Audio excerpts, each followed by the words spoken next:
अमेरिकी राष्ट्रपति Donald Trump की हमास को धमकी सामने आई है। उन्होंने कहा कि सभी बंधकों को तुरंत रिहा किया जाए। डोनाल्ड ट्रंप का बयान सामने आया है, बंधकों की रिहाई में देरी न हो। डोनाल्ड ट्रंप ने कहा है बंधक रिहा नहीं तो बड़ी कीमत चुकानी होगी। ट्रंप ने कहा है कि हमास नेतृत्व के लिए यह आखिरी चेतावनी है। ये बड़ी खबर आप तक पहुंचा दे जो इस बीच सामने आ रही है। डोनाल्ड ट्रंप ने चेतावनी दी है, अमेरिकी राष्ट्रपति डोनाल्ड ट्रंप ने चेतावनी दी है। ये बड़ी खबर जो इस बीच सामने आ रही है। बंधकों को रिहाई में देरी ना हो। अमेरिकी राष्ट्रपति डोनाल्ड ट्रंप ने हमास से कहा है कि सभी बंधकों को अभी रिहा करें, बाद में नहीं। जिन लोगों की आपने हत्या की है उनके शवों को तुरंत लौटाएं, अन्यथा आपका काम खत्म हो जाएगा। केवल बीमार और विकृत लोग ही शवों को रखते हैं। आप बीमार और विकृत हैं। व्हाइट हाउस ने बुधवार देर रात कहा कि गाजा बंधकों के मुद्दे पर अमेरिका और हमास के बीच कतर की राजधानी दोहा में सीधी बातचीत हुई है। व्हाइट हाउस की प्रेस सचिव कैरोलिन लेविट ने कहा था कि चर्चा से पहले इजराइल से भी बातचीत की गई थी और इजरायली पीएम बेंजामिन नेतन्याहू ने कार्यालय ने इस वार्ता की जानकारी दी है। इजरायली अधिकारियों का कहना है कि गाजा में अभी भी करीब 24 जीवित बंधक हैं और इनमें एक अमेरिकी नागरिक एडन अलेक्जेंडर भी शामिल है। उनके अलावा कम से कम 35 अन्य लोग भी शामिल हैं। ये बड़ी खबर जो इस बीच सामने आ रही है।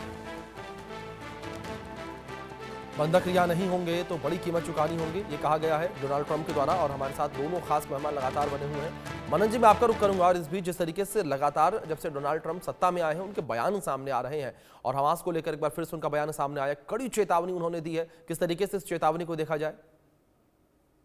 जी, मुझे लगता है कि जब ट्रंप अपनी राजनीति करते हैं, विदेश नीति के कार्य बड़ा ही अच्छा काम किया है, बड़ा ही क्लेवर काम किया है।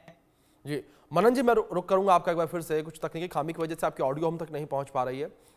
माथुर साहब, मैं आपका रुक करता हूं। जिस तरीके से लगातार ये स्थिति देखने को मिल रही है, अमेरिका हमास को लगातार धमकियां दे रहा है कि आप बंधकों को रिहा करें, लेकिन बड़ी बात यहां पर यह है कि हमास भी अडिग नजर आ रहा है। वो अमेरिका के आगे उस तरीके से झुकता नजर नहीं आ रहा। क्या इसका प्रभाव आने वाले दिनों में पड़ता नजर आएगा?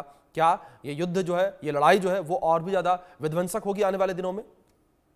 बिल्कुल बिल्कुल अभिषेक, आपने बिल्कुल सही, आपका आकलन है। देखिए, मैं ये पहले भी कई मर्तबा आपके चैनल पे बोल चुका हूं कि इजराइल, जहां तक नेतन्याहू का प्रश्न है, वो जब तक हमास को पूरी तरह से समाप्त नहीं कर लेंगे वो रुकने वाले नहीं है, चाहे कुछ भी हो जाए। तो ये जो लड़ाई आगे विध्वंसक होने वाली है या बढ़ने वाली है, इस बात में तो कोई शक है ही नहीं। न केवल गाजा में बल्कि लेबनान में भी ये लड़ाई आगे बढ़ेगी। और अगर हूथी भी अगर नहीं समझ में आ रहा है उनको आसानी से, तो ये लड़ाई वहां पर भी बढ़ने वाली है। जितने भी ईरान के प्रॉक्सीज हैं सबको ये एंगेज करेंगे अमेरिका और इजराइल मिलकर के। अब देखिए, जिस प्रकार से अमेरिका लगातार धमकी दे रहा है, पहले भी उन्होंने एक बार धमकी दी थी कि आप 24 घंटे में सारे बंधक रिहा करें, अन्यथा आपको वो नहीं होगा, तो वो हुआ नहीं।